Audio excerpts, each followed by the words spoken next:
Assalamualaikum warahmatullahi wabarakatuh dan salam sejahtera untuk kita semua.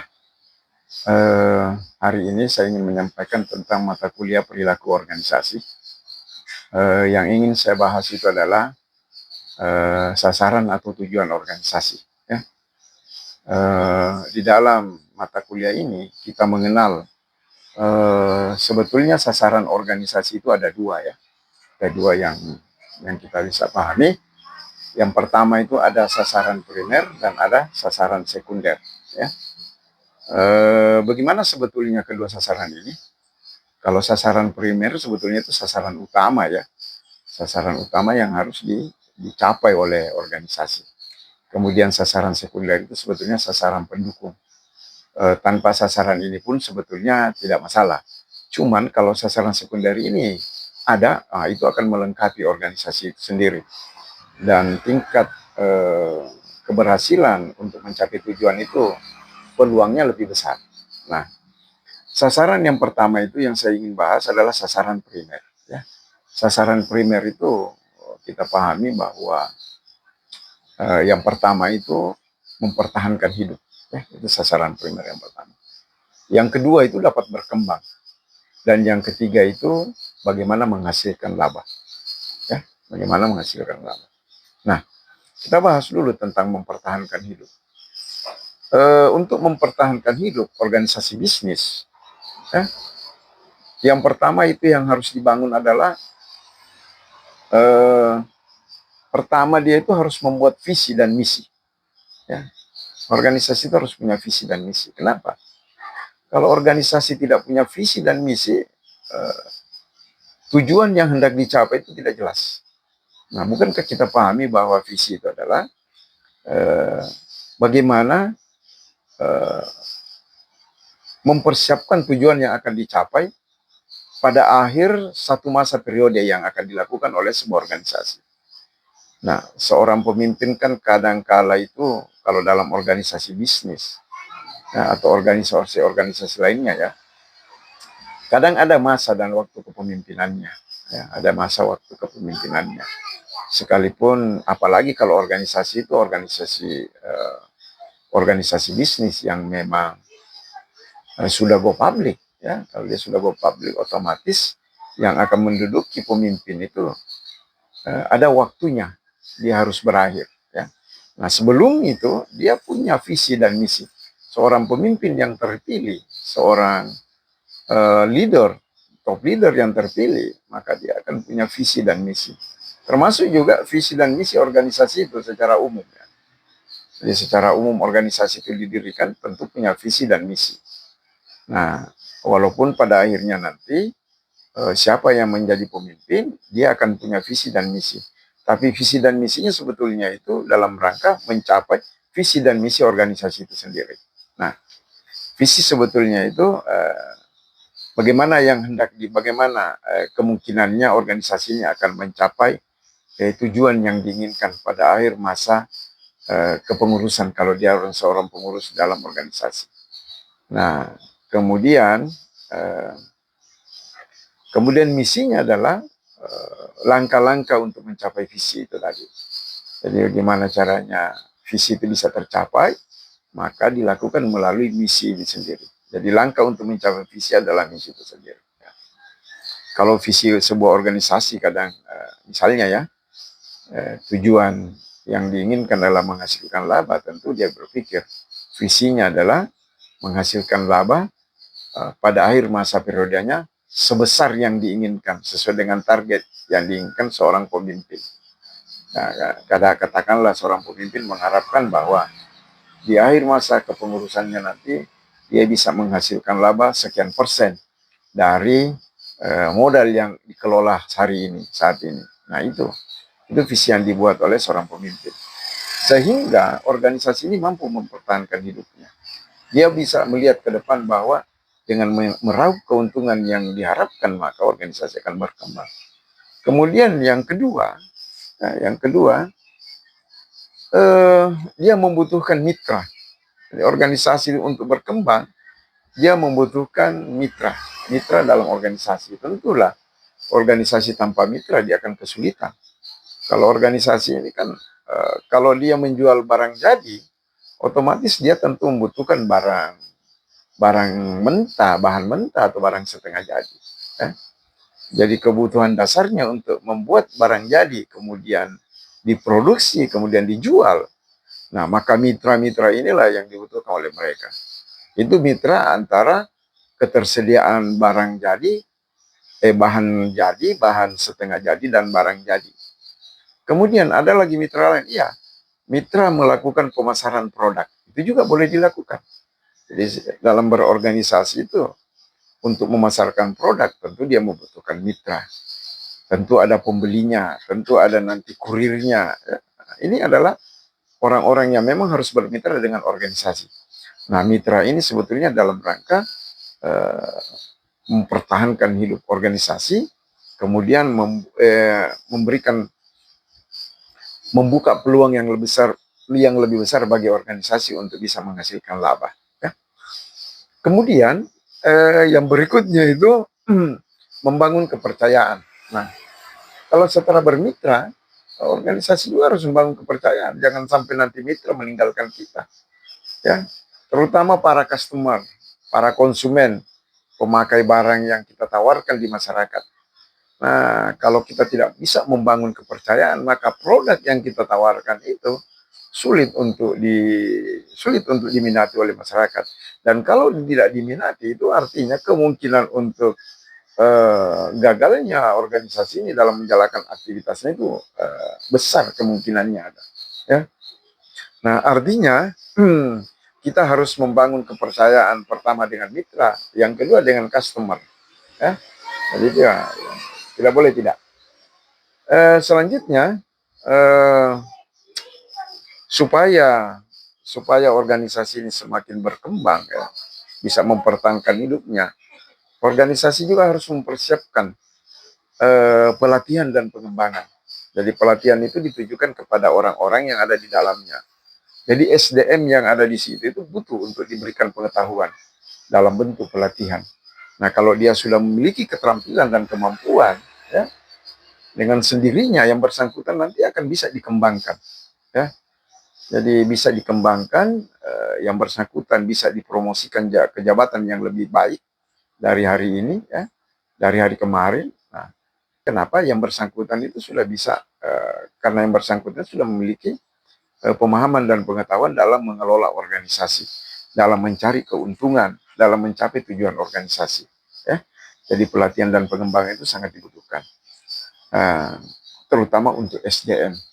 Kemudian dalam bekerja itu dibutuhkan iklim kerja yang kondusif. Ini juga salah satu bentuk bagaimana mempertahankan hidup organisasi. Iklim kerja yang kondusif. Nah, kalau lingkungan kerja yang tidak nyaman, kondisi kerja yang tidak nyaman, bagaimana SDM yang ada di dalamnya bisa bekerja maksimal? Ya, terutama misalnya ya, infrastrukturnya, sarana dan prasarana yang ada di situ. Kalau tidak mencukupi untuk digunakan dalam aktivitas organisasi, maka itu akan bisa menghambat tujuan yang ingin dicapai oleh organisasi.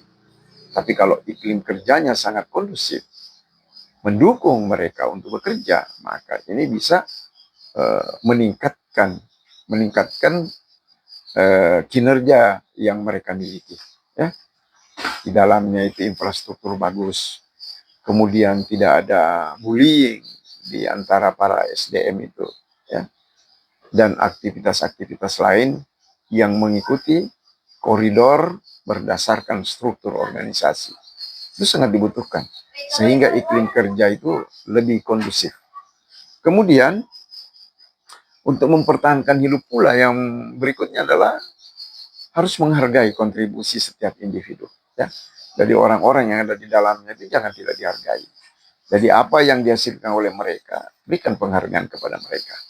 Nah, penghargaannya itu ya banyak lah. Bisa dalam bentuk kompensasi insentif misalnya, ya.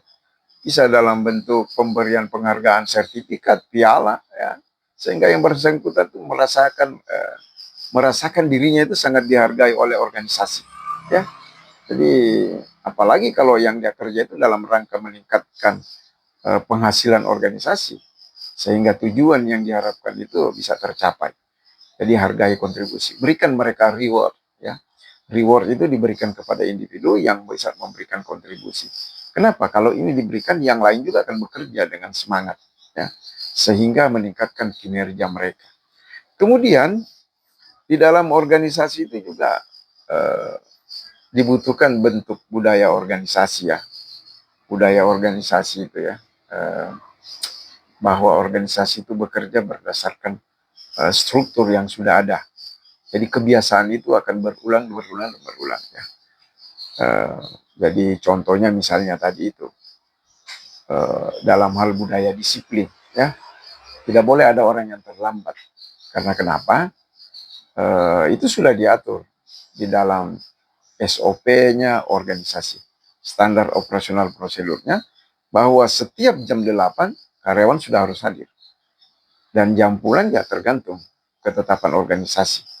Bisa jam 4, bisa jam 5, bisa jam 3. Tergantung organisasinya. Nah, budaya disiplin ini harus diterapkan. Nah, budaya organisasi ini harus benar-benar dilakukan di dalam organisasi, sehingga orang mematuhi. Nah, dengan adanya budaya seperti ini, maka orang akan orang akan mengikuti aturan-aturan yang ditetapkan oleh organisasi.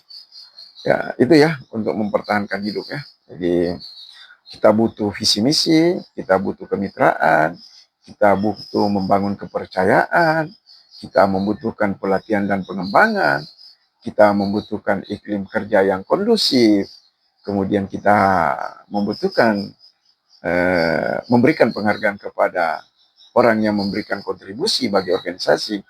Kemudian yang berikutnya adalah budaya kerja itu harus betul-betul dilakukan dengan baik, sesuai dengan standar operasional prosedur. Kemudian sasaran primer berikutnya itu dapat berkembang, ya. Dapat berkembang sebetulnya untuk bisa berkembang tadi sudah kita bahas, pelatihan dan pengembangan, ya.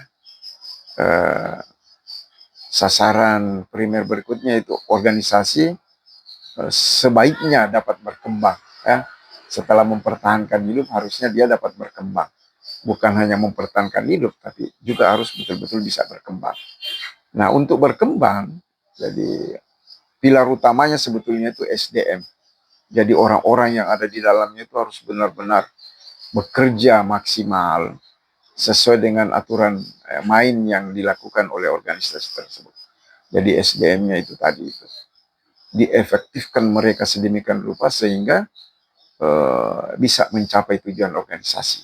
Itu. Yang berikutnya itu tadi sudah kita bahas, budaya kerja, ya, budaya organisasi, ya. Budaya kerja itu juga betul-betul harus diterapkan sedemikian rupa, ya. Karena dengan budaya kerja itu bisa menghasilkan kolaborasi yang baik antar pekerja. Kemudian pekerja juga bisa berintegritas, ya. Artinya dia sudah bisa bekerja sama, kemudian mampu melakukan tindakan yang sejalan, ya, berintegrasi, ya, antara perbuatan dengan perkataan itu mampu mereka satukan, kemudian bisa bertanggung jawab, ya, berintegrasi, ya. Kemudian inovatif, ya. Jadi orang-orang yang ada dalamnya itu dalam sistem budaya kerja itu menghasilkan kolaborasi, integritas dan inovatif. Ya. Itu barangkali, ya, yang agar dapat. Kemudian yang berikutnya, agar bisa berkembang, organisasi juga harus mampu beradaptasi dengan kondisi pasar. Jadi mampu beradaptasi dengan kondisi pasar. Organisasi ini kan menjual produk, ya. Otomatis yang bersangkutan itu harus betul-betul membuat produknya lebih berkualitas. Kemudian melakukan pemasaran produk dengan cara-cara yang betul-betul bisa mencapai tujuan, ya. Jadi produknya sudah dihasilkan, kemudian produknya itu dipasarkan lagi. Kemudian itu artinya perusahaan harus mampu beradaptasi dengan pasar, ya. Jadi pemimpin dalam organisasi ini harus mampu membaca tren. Jadi secara keseluruhan mereka bertanggung jawab. Bukan hanya pemimpin, tapi orang-orang yang di bawahnya. Jadi memiliki kemampuan membaca tren dan merespon kebutuhan eksternal tersebut, kebutuhan-kebutuhan dari luar, ya. Sesuai dengan penyediaan produk yang ditawarkan oleh organisasi kepada customer, kepada masyarakat. Kemudian sasaran yang berikutnya, jadi sasaran berikutnya adalah menghasilkan laba. Nah, sasaran akhir, kalau sebuah organisasi sudah bisa mempertahankan hidupnya dengan cara seperti tadi, kemudian dia bisa berkembang juga dengan cara seperti tadi. Nah, secara tidak langsung itu bisa akan menghasilkan laba. Tujuan yang diharapkan oleh organisasi itu terutama ya maksimum profit, minimum cost ya, itu bisa didapat. Jadi organisasi itu bisa menghasilkan laba.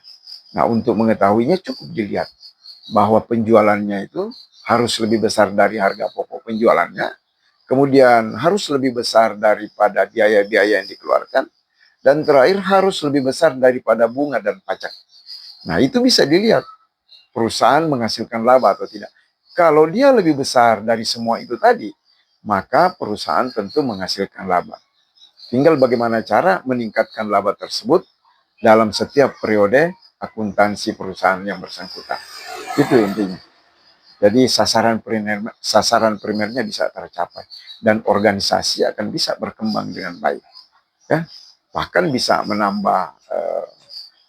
menambah area-area kepemilikan perusahaan lainnya, anak-anak cabang perusahaan lainnya ya, atau cabang-cabang perusahaan lainnya, dan bahkan sampai di anak cabang perusahaan. Kemudian yang berikutnya, sasaran yang diharapkan itu adalah sasaran sekunder. Jadi sasaran organisasi yang berikutnya itu adalah sasaran sekunder. Nah, sasaran sekunder ini sebetulnya sasaran pelengkap. Yang pertama itu adalah pemasaran, marketing. Kenapa marketing ini? Memang ada beberapa organisasi justru marketing ini bisa menjadi sasaran yang betul-betul sasaran primer ya. Tapi saya dalam penjelasan ini hanya meletakkan pada sasaran sekunder. Kenapa? Ada organisasi bisnis ya, yang kadang juga sebetulnya tidak membutuhkan pemasaran.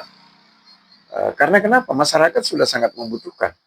Contoh misalnya badan usaha milik negara atau badan usaha milik daerah. Ya, kenapa? Pemasaran itu kadang bukan menjadi bagian yang sangat pokok untuk disampaikan oleh mereka. Ya, contoh misalnya PLN. Ya, PLN itu pelayanan listrik negara itu. Dia PLN itu tidak perlu dipromosi, tidak perlu dipasarkan, karena kenapa? Masyarakat mencari. Pemerintah ini kan menguasai pasar ini, pasar listrik negara. Pemerintah memang tidak mengharapkan ada sektor swasta yang mengelola hal ini, karena bisa mempengaruhi kondisi ekonomi global bagi negara tersebut, ya. Sehingga dia lebih terpusat milik negara. Kemudian yang kedua, BBM, ya, bahan bakar minyak. Nah, yang menguasai Pertamina. Ini tidak perlu pemasaran. Karena kenapa? BBM itu dicari di mana-mana. Karena dia merupakan bahan dasar untuk menggerakkan kendaraan bermotor. Kendaraan bermotor, bahkan mesin-mesin industri. Ya. Jadi menggerakkan mesin industri dan kendaraan bermotor. Nah, ini tidak dibutuhkan pemasaran. Cukup disampaikan bahwa ada BBM yang dikuasai oleh Pertamina. Ya. BBM yang dikuasai oleh Pertamina. Nah, ada lagi yang lain, ada. Kalau di daerah itu ada PDAM, perusahaan daerah air minum. Nah, ini juga tidak diberikan kewenangan kepada masyarakat biasa untuk mengelolanya. Jadi PDAM ini lebih cenderung diolah dan dikelola ya oleh pemerintah daerah. Ya, mereka membentuk dalam bentuk badan usaha milik daerah. Ya. Nah, sehingga semua orang itu terakomodir. Tidak ada perbedaan harga antara A dengan B. Ya. Karena kenapa? Pemerintah yang menetapkan. Nah, ini jenis-jenis marketing yang tidak dibutuhkan oleh organisasi ya. Tapi ada marketing yang sangat dibutuhkan, terutama dari sektor privat, sektor swasta ya. Jadi kalau mereka tidak bergerak untuk memperkenalkan produknya, ya, otomatis masyarakat tidak mengenal. Tapi hari ini tidak susah lagi untuk menyampaikan produk itu, masyarakat sudah gampang ya, gampang diakses ya. Pergi saja ke jalan-jalan raya itu sudah ada iklan-iklan produk yang ditawarkan oleh para pengusaha atau para perusahaan kepada masyarakat. Orang lihat saja, oh ada iklan-iklan yang disampaikan. Nah, jenis-jenis iklan ini kan banyak ya. Ada iklan yang memang dalam bentuk baliho, kemudian ada iklan yang dalam bentuk selebaran, leaflet, bahkan videotron ya. Videotron yang permanen di satu tempat, bahkan ada yang bergerak, yang dibawa oleh kendaraan bermotor seperti mobil-mobil box. Kadang mereka juga menggunakan ini, bentuk pemasaran yang disampaikan dalam bentuk video di kas-kas mobil. Ini sudah ada di kota-kota besar. Cuman memang kota-kota kecil mungkin belum ada hal ini. Tapi di kota-kota besar itu sudah ada dalam bentuk iklan. Iklan berjalan ya. Iklan videotron yang berjalan. Kemudian ini penting, sangat penting. Jadi kenapa? Karena organisasi paham betul bahwa setiap produk yang ditawarkan itu mereka tahu bahwa produk itu mengalami siklus hidup sampai produk itu kembali tidak diminati oleh masyarakat atau mungkin semakin berkurang peminat. Kita paham bahwa produk itu pertama itu dia pada masa perkenalan, ya, jadi pemasaran ini sangat dibutuhkan, marketing ini sangat dibutuhkan. Kenapa? Produknya baru diperkenalkan. Produk diperkenalkan, nah bagi pengusaha-pengusaha swasta, wah ini tentu akan memakan biaya yang besar. Mereka harus mengeluarkan biaya biaya advertensi ya, biaya iklan ya, biaya promosi yang cukup besar.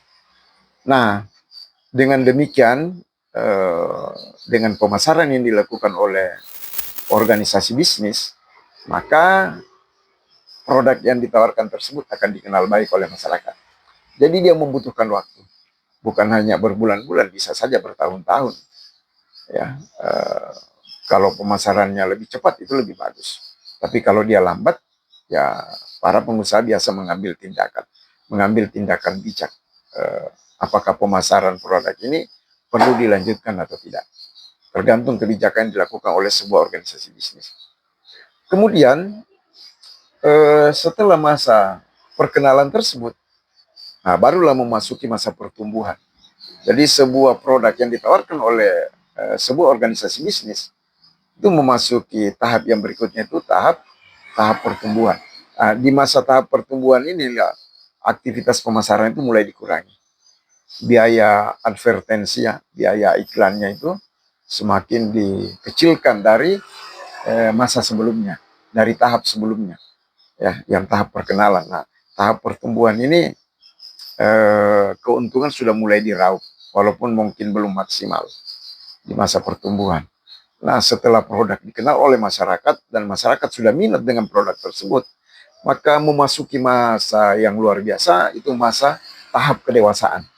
Nah, di tahap kedewasaan inilah produk-produk ini perusahaan bisa meraup keuntungan dari produk yang ditawarkan ya di tahap kedewasaan ini. Nah, kalau produk bisa bertahan beberapa tahun, nah tentulah organisasi bisa berkembang dengan baik ya. Tentulah organisasi bisa berkembang dengan baik ya. Nah, ini luar biasa. Memang ada beberapa produk itu bisa di posisi tahap kedewasaan ini meraup keuntungan yang benar-benar menjadi luar biasa. Jadi uang yang dikeluarkan di tahap perkenalan dan tahap pertumbuhan itu akan terbayarkan pada tahap kedewasaan ini. Nah, tahap produk yang terakhir itu adalah tahap penurunan. Nah, di sini lagi. Jadi di tahap penurunan ini sebuah produk itu sudah mulai peminatnya sudah mulai berkurang. Ya. Orang-orang sudah mulai melihat ada produk saingannya ya, mungkin ada produk saingan sehingga aktivitasnya itu aktivitas masyarakat itu sudah mulai melirik produk baru. Jadi di masa penurunan inilah sebuah organisasi harus memikirkan kembali langkah apa yang dibuat sehingga bisa menaikkan kembali penghasilan organisasi tersebut. Ya, menaikkan kembali laba dari organisasi bisnis tersebut. Nah, sebelum semuanya turun, ya, sehingga organisasi mengalami masa sulit. Nah, organisasi itu melakukan tindakan berikutnya itu ada pembaharuan produk atau menciptakan produk-produk baru. Ya, dia melakukan pembaharuan pada sebuah produk atau menciptakan produk baru. Nah, pembaharuannya contoh misalnya, tidak usah jauh lah, kendaraan roda 4. Kendaraan roda 4 ya. Contoh mobil Avanza ya. Kita bisa lihat mobil Avanza itu pada periode masa perkenalannya itu modelnya itu ya tidak sama dengan yang Avanza hari ini. Ya, mobil Avanza hari ini. Kenapa? Pada masa itu Avanza sangat digemari. Nah, lambat laun karena tingkat persaingan pada kelas yang sama kendaraan ini. Karena kan selain Avanza, Honda juga punya kendaraan yang bisa menyaingi Avanza. Kemudian Suzuki juga demikian, ya. Bahkan mobil-mobil China ya. Nah, sebelum itu semuanya dilupakan oleh masyarakat, diciptakanlah Avanza yang berikutnya, yang modelnya lebih mungkin menurut perusahaannya lebih bagus dari hari kemarin, dari model kemarin. Karena kenapa? Mereka juga akan melakukan riset pasar, survei ya, bagaimana sih minat masyarakat terhadap produk ini. Nah, terakhir ini Avanza yang ada ini kan sudah lebih besar ukurannya. Bahkan yang kemarin Avanza sebelumnya itu menggunakan penggerak roda belakang, hari ini Avanza yang diciptakan itu sudah menggunakan penggerak roda depan. Nah, masyarakat itu semakin hari ya, yang memang yakin dengan mobil Avanza, dia membeli lagi mobil yang sama, ya, dengan model yang berbeda. Kenapa? Ini sebetulnya teknik, strategi yang dibuat oleh organisasi ini, sehingga konsumen itu, customer itu tetap menggemari kendaraan ini. Bahkan setelah Avanza, lahir lagi kendaraan yang berikutnya. Kenapa? Untuk mengantisipasi jangan sampai perusahaan ini ditinggalkan. Ya, perusahaan ini ditinggalkan oleh masyarakat. Dia menciptakan model baru seperti mobil yang berikutnya itu ada Agya, ya, ada Calya ya. Jadi ini untuk produk Toyota. Nah, begitu juga produk yang lainnya yang bekerja sama dengan Toyota misalnya ya, seperti kendaraan yang dihasilkan oleh Daihatsu ya. Dia punya kendaraan kembar yang ada di Toyota, ada di Daihatsu ya. Nah itu ya. Kemudian begitu juga yang organisasi lainnya ya, pabrikan Honda misalnya ya, dengan pabrikan Suzuki. Dia mencari peluang-peluang pasar yang memang luar biasa di tingkat dunia ini. Ya, Indonesia adalah salah satu pasar yang bagus buat mereka. Nah, pembaruan produk selalu harus dilakukan. Nah, bagaimana caranya supaya pembaruan produk ini tetap bisa dilakukan? Maka organisasi ini tentu melakukan riset. Dia melakukan riset di lapangan bahwa kebutuhan masyarakat itu seperti ini. Begitulah jenis-jenis produk. Ya, bukan hanya mobil, semua jenis produk, termasuk barang-barang kebutuhan sehari-hari yang kita gunakan hari ini, tidak terkecuali odol, sabun, ya. Nah, kalau perempuan itu ada micellar water ya, dan sejenisnya ya, alat-alat makeup. Nah itu semua mereka melakukan riset pasar terhadap masyarakat sehingga mereka bisa mendapatkan customer atau konsumen. Kemudian yang terakhir itu sasaran sekunder juga perlu diperhatikan efisiensi. Ya, jadi efisiensi ini sangat penting juga bagi sebuah organisasi. Walaupun sebetulnya dia dimasukkan ke sasaran sekunder, tapi efisiensi ini sangat penting. Artinya kalau organisasi ini bisa meminimumkan biaya, kenapa tidak dilakukan? Ya. Jadi itu bisa dilakukan oleh sebuah organisasi sehingga keuntungan yang diharapkan itu bisa lebih besar. Ya, tujuan dari organisasi bisnis ini bisa tercapai. Nah, kalau keuntungannya besar, jadi organisasinya bisa semakin berkembang. Dan organisasi berkembang ini bisa membuka peluang-peluang kerja yang bagus bagi masyarakat. Ya. Saya kira seperti itu. Terima kasih yang bisa saya sampaikan. Assalamualaikum warahmatullahi wabarakatuh dan salam sejahtera untuk kita sekalian.